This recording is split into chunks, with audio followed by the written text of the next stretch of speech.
ನಮಗೆ ಒಂದೇ ಧ್ಯಾನ ಸಾಕು.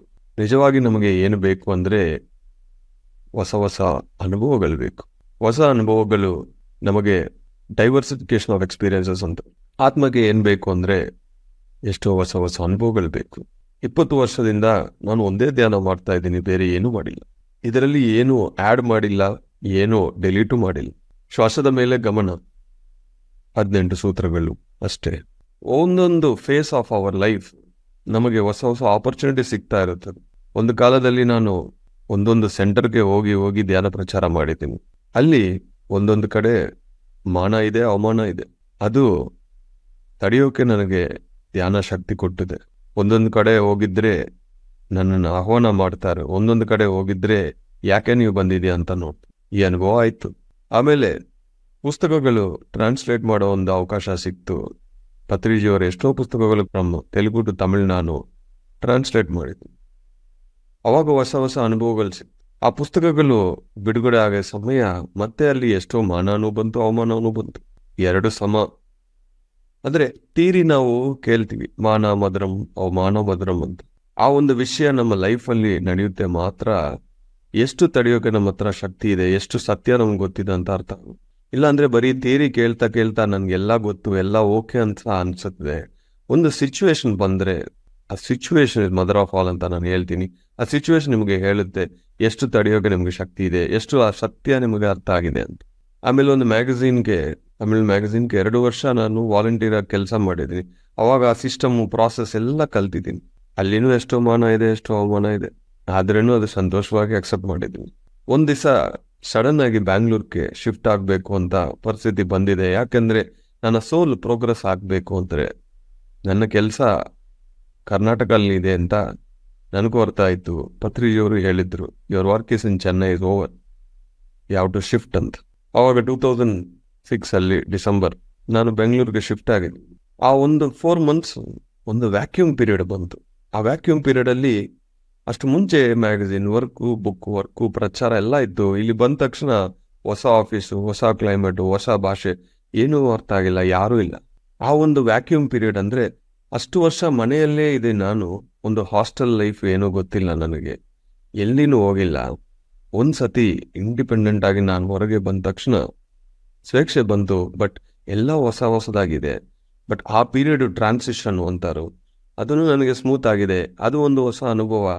ಧ್ಯಾನ ಶಕ್ತಿಯಿಂದ ಅದು ನನಗೆ ಈಸಿ ಆಯಿತು. ಮತ್ತೆ ಇಲ್ಲಿ ಯಂಗ್ಸ್ಟರ್ಸ್ ಎಲ್ಲ ನಾವು ಸೇರಿ, ಇಲ್ಲೇ ನನಗೆ ಪಿರಮಿಡ್ ವ್ಯಾಲಿಯಲ್ಲಿ ಮದುವೆನೂ ಆಗಿದೆ. ಯಂಗ್ಸ್ಟರ್ಸ್ ಎಲ್ಲ ನಾವು ಸೇರಿ ಒಂದು ಹೊಸ ಪ್ರಾಜೆಕ್ಟ್ಸ್ ಮಾಡ್ತಾ ಹೋಗಿದ್ದೀವಿ. ಅಂದರೆ ಧ್ಯಾನ ಒಂದೇ, we need diversification of experiences. ಯಾವುದೇ ಒಂದು ಆಪರ್ಚುನಿಟಿ ಸಿಕ್ಕಿದ್ರು ನೋ ಅಂತ ನಾನು ಹೇಳಿಲ್ಲ, ಮಾಡ್ತಾ ಹೋಗಿದ್ದೀವಿ. ಎಷ್ಟೋ ಜನ ನಮ್ಮ ಜೊತೆ ಬರ್ತಾರೋ, ನಮ್ಮ ಜೊತೆ ಇರ್ತಾರೋ, ಮತ್ತೆ ಹೋಗ್ಬಿಡ್ತಾರೋ. ಒಬ್ಬೊಬ್ಬರು ಸ್ಮೂತ್ ಆಗಿ ಹೋಗ್ತಾರೋ, ಒಬ್ಬೊಬ್ಬರು ನಿಮಗೆ ಹಾರ್ಡ್ ಲೆಸನ್ಸ್ ತೋರಿಸಿ ಹೋಗ್ತಾರೋ. ಅದನ್ನೂ ಅಕ್ಸೆಪ್ಟ್. ಹೋಗೋ ಸಮಯ ಆ ಮೈಂಡಲ್ಲಿ ಡಿಫ್ರೆನ್ಸಸ್ ಬರುತ್ತೆ, ಓಕೆ. ಏನೇನೋ ಮಾತಾಡ್ತಾರೋ, ಅದನ್ನೂ ಓಕೆ. ಮಾನ ಮಧುರಂ ಅವಮಾನ ಮಧುರಂ. ಮೊನ್ನೆ ಹೇಳಿದ್ನಿ, ಎಂಟ್ರಿ, ಎಕ್ಸ್ಪೀರಿಯನ್ಸ್, ಎಕ್ಸಿಟ್ ಅಂತ. ಪ್ರತಿ ಒಂದು ಮೂಮೆಂಟೂ ಈ 3 ಕರೆಕ್ಟ್ ಆಗಿದ್ದರೆ ನಮ್ಮ ಮೈಂಡು, ಎಮೋಷನ್, ಭಾವನೆಗಳು, ಆಲೋಚನೆಗಳಲ್ಲಿ ಬೇರೆ ಏನೂ ಇರಲ್ಲ. It will be a neat chapter. ಒಂದು ಪುಸ್ತಕ ಬರಿಬೇಕು ಅಂದರೆ ಅದರಲ್ಲಿ 10 ಚಾಪ್ಟರ್ಸ್ ಇರುತ್ತೆ. ಎಕ್ಸಾಂಪಲ್, ಒಂದೊಂದು ಚಾಪ್ಟರ್ಲಿ ಏನು ಬರಿಬೇಕು ಫಸ್ಟ್ ನಿಮಗೆ ಪ್ಲಾನ್ ಇರಬೇಕು. ಆ ಒಂದು ಚಾಪ್ಟರ್ ಬಿಗಿನ್ ಮಾಡಬೇಕು, ಅದರಲ್ಲಿ ಕಾನ್ಸೆಪ್ಟ್ ಕೊಡಬೇಕು, ಎಕ್ಸಿಟ್ ಮಾಡಬೇಕು. ಒಂದಾದ್ಮೇಲೆ ಇದು ಆ್ಯಡ್ ಮಾಡ್ಬೋದಲ್ವಾ, ಅದು ಆ್ಯಡ್ ಮಾಡ್ಬೋದಲ್ವಾ ಇರಬಾರದು. ಏನು ಹೇಳಬೇಕು ಅದನ್ನ ಹೇಳಿಬಿಟ್ಟು ನೆಕ್ಸ್ಟ್ ಮೂವ್ ಮಾಡ್ತಾ ಹೋಗ್ಬೇಕು. ಹಂಗಾಗಿ ಪ್ರತಿ ಸೆಷನ್ನು ಹಂಗೇನೆ, ನಾವು ಜಾಯಿನ್ ಆಗ್ತೀವಿ, ಅನುಭವ ಪಡಿತೀವಿ, ಧ್ಯಾನದಿಂದ ಕಾನ್ಸೆಪ್ಟ್ಸ್ ಕಲ್ತೀವಿ. ಎಷ್ಟೋ ಜನ ಅನುಭವಗಳು, ಎಕ್ಸ್ಪೀರಿಯನ್ಸಸ್, ಕ್ವೆಶನ್ಸ್ಗೆ ನಮಗೆ ಸಮಾಧಾನ ಸಿಗುತ್ತೆ. ಎಕ್ಸಿಟ್ ಆಗಬೇಕು, ಫಿನಿಶ್. ಇದರಿಂದ ಒಂದು ಅನುಭವ. 20 ವರ್ಷ PSSM ಅಲ್ಲಿ ನಾನು 25 ವರ್ಷದಿಂದ ಧ್ಯಾನ ಮಾಡ್ತಾ ಇದ್ದೀನಿ. ಬಟ್ 20 ವರ್ಷದಿಂದ PSSM ಅಲ್ಲಿ ಎಷ್ಟೋ ಜನ ನೋಡ್ತಾ ಇದ್ದೀನಿ. ಥಿಯರಿ ಎಲ್ಲ ಚೆನ್ನಾಗಿ ಕಲಿತಾರು.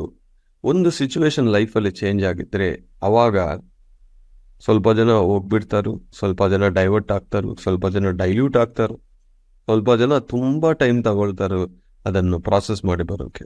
ಯಾಕೆಂದರೆ ಲೈಫ್ ಒಂದೇ ಥರ ಇರಲ್ಲ. ನಾನು ಸ್ಟೂಡೆಂಟ್ ಲೈಫಲ್ಲಿ ಧ್ಯಾನ ಸ್ಟಾರ್ಟ್ ಮಾಡಿದ್ದೀನಿ, ಆಮೇಲೆ ಜಾಬು ಬಂತು, ಆಮೇಲೆ ಮ್ಯಾರೇಜ್ ಆಯಿತು, ಆಮೇಲೆ ಎಷ್ಟೋ ಪ್ರಚಾರ ಮಾಡಿದ್ದೀನಿ. ಫಸ್ಟ್ ಚೈಲ್ಡ್ ಡೆತ್ ಆಗಿದೆ, ಸೆಕೆಂಡ್ ಚೈಲ್ಡ್ ಆಗಿದೆ. ಎಷ್ಟೋ ಒಂದು ಫೇಸಸ್ ಆಫ್ ಲೈಫ್ ಚೇಂಜ್ ಆಗ್ತಾನೆ ಇರುತ್ತೆ. ಅಷ್ಟೊಂದು ಫೇಸಸ್ ಆಫ್ ಲೈಫಲ್ಲಿ ಎಷ್ಟೋ ಸಿಚುವೇಶನ್ ಬರ್ತಾನೆ ಇರುತ್ತೆ. ಪ್ರತಿಯೊಂದು ಸಿಚುವೇಶನಲ್ಲಿ ನಮಗೆ ಆ ಧೈರ್ಯ ಶಕ್ತಿ ಬರಬೇಕು. ಇದು ಧ್ಯಾನ ಕೊಡುತ್ತದೆ. ಈ ಮಧ್ಯದಲ್ಲಿ ಬೇರೆ ಬೇರೆ ಧ್ಯಾನಗಳು, ಬೇರೆ ಬೇರೆ ಮೆಥಡ್ಸ್ ನೀವು ಚೇಂಜ್ ಮಾಡ್ತಾ ಹೋಗಿದ್ರೆ ಉಪಯೋಗ ಇಲ್ಲ. ನಮಗೆ ಬೇರೆ ಬೇರೆ ಧ್ಯಾನಗಳು ಬೇಡ. ರಿಸರ್ಚ್ ಮಾಡಿ ಕೊಟ್ಟಿದ್ರು ಬುದ್ಧ, ಎಷ್ಟೋ ರಿಸರ್ಚ್ ಮಾಡಿ ಕೊಟ್ಟಿದ್ದಾರೆ ಪತ್ರಿಜಿ. ಅದನ್ನು ನಾವು ತಗೊಂಡು ಹೊಸ ಹೊಸ ಅನುಭವಗಳಿಗೋಸ್ಕರ ಡಿಫ್ರೆಂಟ್ ಫೇಸಸ್ ಆಫ್ ಲೈಫಲ್ಲಿ ನಾವು ನಿಲ್ತ್ಕೋಬೇಕು. ಅದನ್ನು ನಾವು ಫೋಕಸ್ ಮಾಡಬೇಕು. ಮತ್ತೆ ಮತ್ತೆ ಅವರು ಆ ಮೆಥಡ್ ಹೇಳಿದ್ರು, ಇವ್ರು ಈ ಮೆಥಡ್ ಹೇಳಿದ್ರು, ಇದು ಅದು ಅಂತ ನೀವು ಆ್ಯಡ್ ಮಾಡ್ತಾ ಹೋಗಿದ್ರೆ ಒಂದು ವಿಷಯದಲ್ಲಿನೂ ನಮಗೆ ಆ ಫೌಂಡೇಶನ್ ಅನ್ನೋದು ಸಿಗಲ್ಲ. ಶೈನಿಂಗ್ ಆಬ್ಜೆಕ್ಟ್ ಸಿಂಡ್ರೋಮ್ ಬೇಡ. ಎಷ್ಟೋ ಜನ ಬರ್ತಾರೆ ಇದು ಅದು ಅಂತ ಹೇಳ್ತಾರೆ. ನಾನು ಒಂದೇ ಕೇಳ್ತೀನಿ, ನನ್ನ ಗುರು ಪ್ಲಸ್ ಬುದ್ಧ, ಅವರಿಂದ ಎಕ್ಸ್ಪರ್ಟೈಸ್ ಯಾರೂ ಇಲ್ಲ. ಅವ್ರೇನು ಹೇಳಿದ್ರು ಅದನ್ನು ನಾನು ಫಾಲೋ ಮಾಡ್ತಾ ಇದ್ದೀನಿ. ಇನ್ನೂ ಹೊಸ ಹೊಸ ಜ್ಞಾನ ಬೇಕು, ಹೊಸ ಹೊಸ ಅನುಭವಗಳು ಬೇಕು, ಹೊಸ ಹೊಸ ಧ್ಯಾನಗಳು ನನಗೆ ಬೇಡ. ಬೇರೆ ಅಡಿಷನ್ಸು ಡೆಲಿಷನ್ಸು ಬೇಡ. ಮೊನ್ನೆ ಸೋಲ್ಫುಲ್ ಸ್ಯಾಟರ್ಡೇಲಿ ಒಬ್ಬ ಮೇಡಮ್ ಹೇಳಿದ್ರು, ಬರೀ ಬೆಳ್ಳುಳ್ಳಿ ಬಿಟ್ಟಿದ ತಕ್ಷಣ ಸರ್ ವಿತಿನ್ 1 or 2 weeks ಎಷ್ಟೊಂದು ಅನುಭವಗಳು, ಎಷ್ಟೊಂದು ಬದಲಾವಣೆ ಆಯಿತು ಅಂತ ಹೇಳೋಕ್ಕಾಗಲ್ಲ ಅಂತ ಅವ್ರ ಅನುಭವ ಎಲ್ಲ ಹೇಳ್ತಾ ಇದ್ರು. ನೋಡಿ, 18 ಸೂತ್ರಗಳೆಲ್ಲ ಇದೆ, ಬಟ್ ಅವರು ಫಾಲೋ ಮಾಡಿಲ್ಲ. ನಾವು ಇರೋದನ್ನೇ ನಾವು ಫಾಲೋ ಮಾಡಲ್ಲ, ಬೇರೆ ಬೇರೆ ಆ್ಯಡ್ ಮಾಡಿ ನಾವು ಏನು. So don't change the methods. ನಮಗೆ ಡೈವರ್ಸಿಫಿಕೇಶನ್ ಆಫ್ ಎಕ್ಸ್ಪೀರಿಯನ್ಸಸ್ ಬೇಕು. Thank you very much my dear masters.